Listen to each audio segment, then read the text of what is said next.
is Maria Sorutusa, and I will be presenting Chapter 8, Party Systems and Citizen Organizations. So first we'll talk about AMLO, which was Mexico's past president. He's also called a peculiar savior. So for some background about Mexico before talking about AMLO, Mexico was previously ruled for 7 years by the PRI, but the PRI faced corruption, electoral fraud, and violent repression charges. The electoral fraud was the one in 1988 for the election of Carlos Salinas de Gortari, and the 1994 elections for the ones that Ernesto Zedillo won. In these elections, there was sort of like a power outage, and that's how the fraud basically happened. And violent repression charges were like the student movement in the 68 and the Halconazo in this 1971, which all these two movements were repressed by the government. So because of this, citizens urged the government for a change for many years. And in the 80s, Mexico became neoliberal as it signed the GATT and NAFTA. So here we have a picture of Mexicans rebelling against repression during Jose Lopez Portillo's presidency. So during this time, there was Mexico was going through a very big economic boom. So there was a lot of money because Mexico started getting into the oil industry and they started spending a lot of money on it. So when the oil prices went down, the Mexican economy completely collapsed since it was reliant on the money that it was making off of oil to pay the debt that it acquired for making the infrastructure to extract the oil. So there was a very big economic boom, and then it all went down after the prices went down, and Mexico went into the worst economic crisis in history, and the country has still not been able to recuperate from that. So due to this, the wealth gap between the rich and the poor became much more prominent. So here's how AMLO comes to play. So he was previously part of the PRI and the PRD. The PRD is more of a leftist party, and he was first part of the PRI, and then he kind of disliked the corruption and everything that was going on. So he switched to the PRD, which is the leftist party. That was the main leftist party at the time, before the 2000s and in the early 2000s. So he ran for president in 2006 and 2012 and 2018 when he finally got elected. And he founded Morena in 2014, which is the party that he won the presidency of 2018 under. So he presents himself as the defender of the common folk because he basically defends people who, like minorities or indigenous people and working class people and people who basically earn less money than the average, or the common people, basically the common folk. So AMLO rejects neoliberalism, and he focuses on reducing neoliberalism aspects and making the energy sector more state-owned. And his victory comes from glaring inequality, escalating crime, and rampant corruption. So the rampant corruption was just like what I mentioned with the PRI, and the escalating crime. This happened when the democratic alternation happened in the 2000s, where the new party, different from the PRI, came to power. There was also the crime with the Mexican mafia, the narcos and the cartels escalated, and so the crime escalated, and there were a lot of kidnappings, and even in 2012, when another PRI candidate got selected for president, the crime also increased during his time as well. So he had a lot of support from people who were suffering from this and glaring inequality of because he defends people like the working class or those who earn less, the older people who he made it so they could receive more pensions. And yeah, so AMLO, he makes an effort to connect with the people. What makes him very popular among people is that he tries to approach them, or he presents himself as like a normal person, like not as a superior to the working class or to other people. That's why he's very likable to those type of people, and that's why the people support him, because he enters crowds with little to no security. He speaks unpretentiously in vernacular Spanish, and even in press conferences or formal events, he will speak in colloquial Spanish. And he also dresses humbly. And one of the big things he did is that he cut his paycheck when he became president, and he also cut the pension of the previous presidents. AMLO has also centralized power in the office of presidency. He has raised the minimum wage thrice and has given direct cash payments to 23 million individuals. And some criticisms is that he has criticized women protesting against feminicides. He hasn't done much for the environmental law, and during COVID, he refused to wear a mask, and he suggested that everyone use religious methods instead to combat the virus.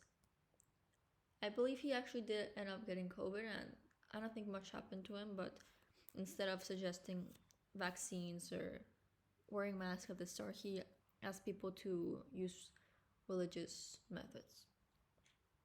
So the broad functions of political parties are nation building by organizing conflicting groups, filling offices through elite recruitment for public positions, political socialization and education of the electorate, and policy making through coordination of government officials with shared goals.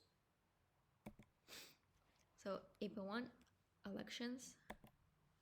So I made a little vocabulary chart for both 8.1, 8.2, and 8.3. So the AP terms are easier to like read, and like it's easier to read, and like if this was a slide, like you don't have to be like switching between slides to like check definitions or to compare them. So I think it shows like all the terms. So okay, the electoral system is the formal rules and procedures for electing the executive or members of the legislature. The mandate is the broad support of the people to carry out proposed policies. A runoff election is a second and final election that is held between the top two vote getters when no candidate wins a majority of votes in the first round of voting. A multi-member district system is a method for electing members of the legislature in which two or more representatives are elected from a district. The single-member district system is a system for electing members of a legislature in which the candidate who earns the most votes in a district wins a seat in the legislature. So these two are just like basically like one's one member and the other one's two members, but it's kind of the same system. Plurality is the most votes, but not necessarily a majority. The first past the post system is an election rule in an SMD system in which the candidate with a plurality of votes wins a seat in the legislature. And proportional representation is a system for electing the members of the legislature in which seats are awarded according to the percentage of votes a party receives. And a mixed electoral system is a system for electing the members of the legislature that includes both single-member districts and seats awarded through proportional representation. So here we have like a little image of I think this is the Conservative Party of the UK. So single-member districts for this and for all the systems, they use the electoral system, which is used to manage elections and voting.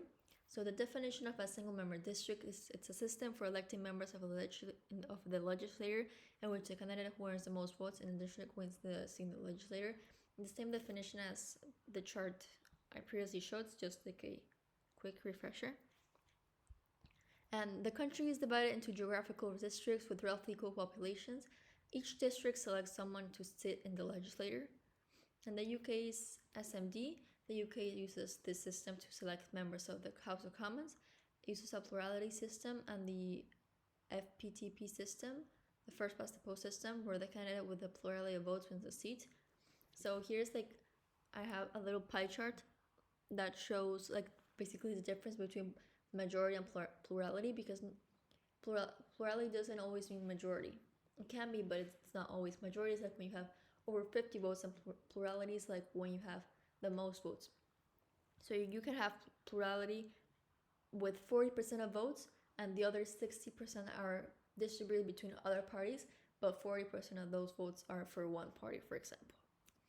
And here's an example of the districts of England. Each district gets their own representative. So for some advantages are the single member districts create a strong sense of connection with the representative. Each voter has a specific representative from their district that they can hold accountable. And even if you didn't vote for that person, they're still supposed to work for you, and they're basically the employee and you're the employer, since you're giving them what they need to basically represent you. So some disadvantages are that votes are wasted because the winning candidate doesn't represent the views of the voters that didn't vote for them. So by votes wasted is that, for example, in the example that I mentioned, that candidate may win with 40% of votes, but those 60% of people voted for different parties. So those 60% votes are wasted in a sense. Minority voices tend to be lower in countries with SMD systems, and major parties are often represented because they try to vote for bigger parties. So, like, one gains like a majority, so they know their votes are more wasted if they vote for smaller parties. So they try to like balance out with 2 main parties or 3. So proportional representation is a system for electing the members of the legislature in which the most seats are awarded according to the percentage of votes a party receives. Most PR systems have minimal electoral threshold at 3 or 5%. For example, in Russia, it's 5%, which makes entering the Duma very difficult for parties. So people vote for the parties instead of the candidate directly, even though they oftentimes know who the candidates are. And based on the percent of votes the party got, that's how many candidates will occupy the seats. So in the image, it's the how the seats are occupied in the Russian Duma. So you can see that there's a clear dominant party. It's United Russia, which is Putin's party, and the rest are other parties. I believe the red one is the Communist Party. I think the yellow one's Just Russia, and like this one, like the teal one, is I think New People. So there's clearly like the party that gets the most votes gets the most representation. So let's say the Communist Party got 20%. Yeah, got 20% of votes, and there's 100 seats, so they get 20 seats. If there was 100 seats. So some advantages are that few votes are wasted because even small parties can gain seats. Like in here, you can see that there are some smaller parties, and there's 2 little ones here that only have 1 member. Oh, there's another one right here too. Participation rates in countries with pure systems are higher. Some people argue it's more democratic, and it results in the election of more women and minorities. Some disadvantages are that parties often need to form coalitions to actually have a greater voice, and some voters vote for more extreme parties, assuming that other parties may act more moderate towards policymaking. So they try to sort of balance it by voting for the more radical party.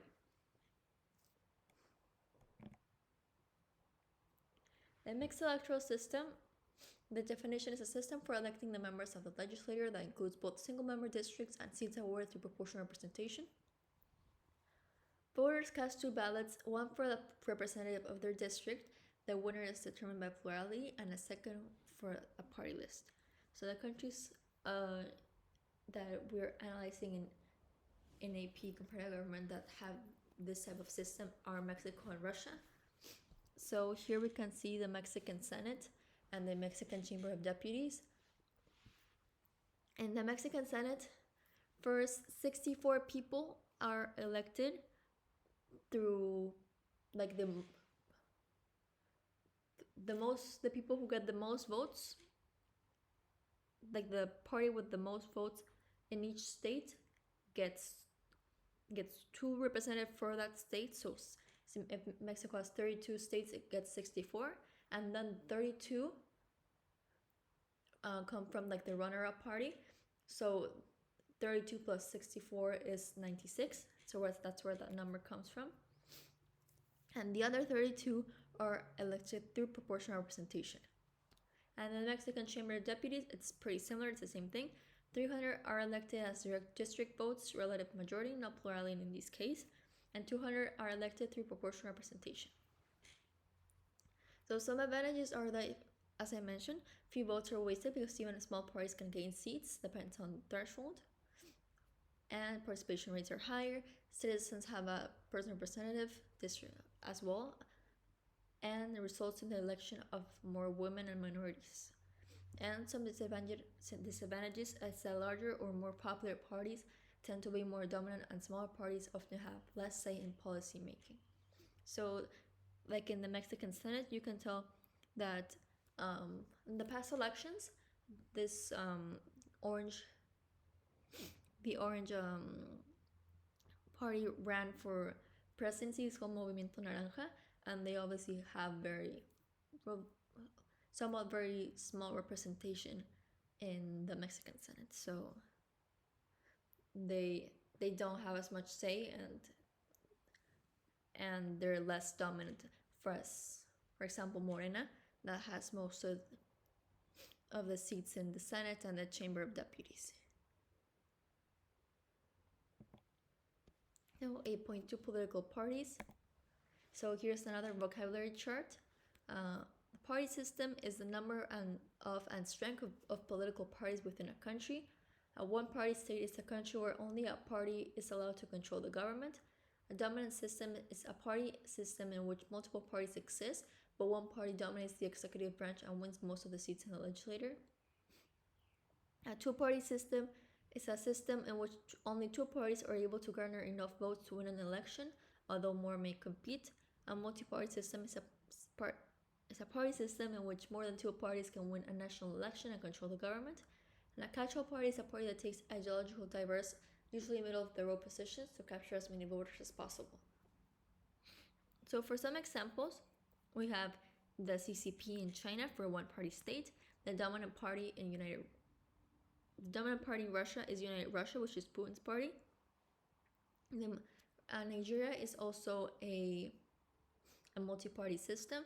It has the APC, the Labour Party, and the PDP. And a catch-all party in Mexico could be Morena. I will touch upon these examples further in the slides, just for reference. Okay, 8.2 types of party systems. By definition, democratic regimes have at least 2 parties, but most democracies have more than 2 parties because competition is needed for free and fair elections to happen. So here's like a little comparative chart. So one-party system is this happens when only one party controls the government, and other parties may exist, but they're merely symbolic and they have no power. And one example is China. So the Chinese Communist Party basically dominates the great majority of the NPC, which is the Chinese legislature. And they have other parties in the legislature, but they have very few seats, and they honestly don't have much representation, or they don't have enough power to do something, and they're honestly probably just like allies of the CCP themselves, and they're just there for show. So, and it's not like they for example, they have the Kuomintang, which is the Taiwanese party. They have like a Democratic Party, I believe, and like a peasants or workers party. So they do include the parties, but they just have no say, or they're very insignificant in policy making. So we have now a dominant party system. In this type of system, other parties exist, and they have some power, but the main party power is the most dominant. And the dominant party usually maintains its power through corruption and electoral frauds. Some examples are Russia or Mexico before the 2000s, where Mexico was considered authoritarian and it was under the PRI. So here we have the United Russia Party, which is the dominant party of Russia. And I made like a little size comparison. So it's like the greatest party and has most representation in the Duma. And then comes the Communist Party, which is this one. And then this other party has like, I believe this one has like 100 something or like 90 seats. This one has around like 200 to 300. This one has like 27 around, and this one has 23. And these two I merely put because they're there. And honestly, the comparison is, the size that there are is somewhat generous because they only have one member in the Duma. So two-party system is when two parties are the most dominant, even though other parties may exist, kind of like with the US and the UK. And there's usually democracy because two or more parties are competing. So here we have a map of the UK. You can clearly see that the main dominant parties are the blue one and the red one. The red one is the Labour Party and the blue one is the Conservative Party. But you can also see that this part stands out. This is Scotland, and the party dominant is Scotland. This is the Scottish National Party. But in general, in most of the UK, the two dominant parties are the Labour Party and the Conservative Party. So it's really like highlighted in the UK because they're usually the ones fighting for power, and other parties are there for like to propose policies, but they're not really as dominant as the other parties. So type of party systems, we have multi-party system that more than two parties can win a national election and control the government. And there must be more than two parties in order for it to be considered a multi-party system. So some examples are Mexico and Nigeria. So for the chart that we had to do, I chose to represent multi-party systems in Mexico during the 2006 elections. So the Mexican president candidates for 2006 were Felipe Calderón, AMLO, Roberto Madrazo, Patricia Mercado, and Roberto Rafael Campa. Felipe Calderón was the candidate who won. He was under the PAN, and the runner-up was AMLO, which he eventually became president as well. So here you can see that they were pretty much tied. Like, I think Calderón had like 14.8 million votes, and AMLO had 14.6 million votes. So they came pretty close to each other. And after AMLO came Roberto Madrazo, with like 9.2 million votes. And then after Patricia Mercado and Roberto Rafael Campa. So these three parties actually were the most popular, which is Madrazo was in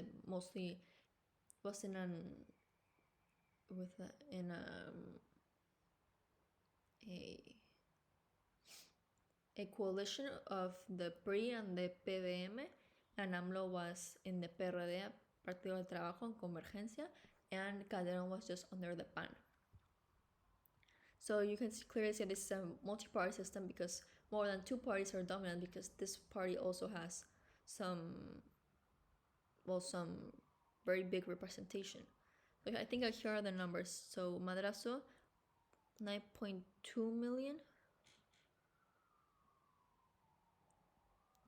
AMLO 14.6, and Calderon 14.9 actually. And the impact of electoral systems on the number of parties. So a country's electoral system shapes both the number and strength of parties. Multiple parties are unlikely to survive because they must gain a plurality in a particular district to win that district's legislative seat. Catch-all parties, they take ideological diverse middle-of-the-road positions to get as many voters as possible, and voters prefer them because they feel like their votes won't be wasted. And over time, ambitious politicians gravitate towards established major parties to win elections rather than join smaller parties or create ones. So this is called, there's this law called Duverger's law, in which single-member district systems lead to two major catch-all parties. So a government with two catch-all parties may make policies more coherent because two ideologies contribute to policymaking. And multi-party systems give more voice to diverse opinions. However, they form unstable coalitions, like what I was talking right here with AMLO and the PRD and PT Convergencia, PRI and PBM, and yeah. So these were clearly probably not as stable because the PRI later on allied with the PAN, which was their main enemy, so they kind of do these type of things. So the PRI, as an example of a catch-all party, the PRI was once previously considered a catch-all party because after the Mexican Revolution in the 1900s, there was no political party in Mexico, and the main sort of savior that advocated for the Mexican Revolution, the people didn't like him and they killed him. So when the PRI came to power and more presidents started coming up under the PRI, because the PRI was first had other names and then they converted to PRI, but it basically brought all presidents together and it was in power in all presidencies after the Mexican Revolution until the 2000s. And it was a catch-all party because it basically sort of covered all policies, and there was not as much there was not as many people protesting until like later on, where people start realizing that this party was very corrupt and that they're just stealing and not doing the country very good. And in modern times, even Morena, even though it's not fully centrist, Morena is somewhat of a catch-all party nowadays. It's considered more of a leftist party, but since it appeals to so many people, because many people in Mexico are of lower income, Morena basically appeals to them and gives them more money or more money and pensions and stuff that brings people together towards that party. And they're one of the most popular parties in Mexico ever, much more than the PAN ever was at its time, where the democratic alternation happened. It's very liked by many Mexicans. So yeah. So declining citizen support for political parties. A survey conducted in 120 countries concluded that 80% support democracy, while only 20% had confidence in political parties. 20% confidence in political parties is actually quite concerning, that people don't trust political parties or their government. And this is probably due because the abuse of power from elite has left citizens feeling politically inefficient and betrayed, which is why many people have shifted to populist ideologies, like what happened in Mexico with Morena. But new parties have also risen, like the Green Party that advocates for the environment and climate change, and parties in the EU against immigration, like UKIP. And traditional parties have declined because manufacturing and wealthy economies has also declined, the migrant crisis involving Middle Easterns, and reduced need of political parties to educate voters through media. So, as I talked about earlier, the support for the PRI declined from the 1900s to the 2000s, which is why when the political alternation happened and the ban with this president Vicente Fox came to power. So throughout this time, the British popularity declined significantly due to the electoral frauds, the repression. There was a lot of poverty. There was a lot of corruption. People were not even allowed. I think they at some point they banned rock music, and the working class was not treated fairly. The indigenous people were not given their lands back, which is why many of them protested, and they were unhappy with the government. And an example for the UK is that in 2024, the Conservative Party had its lowest vote share ever, marking a historical defeat.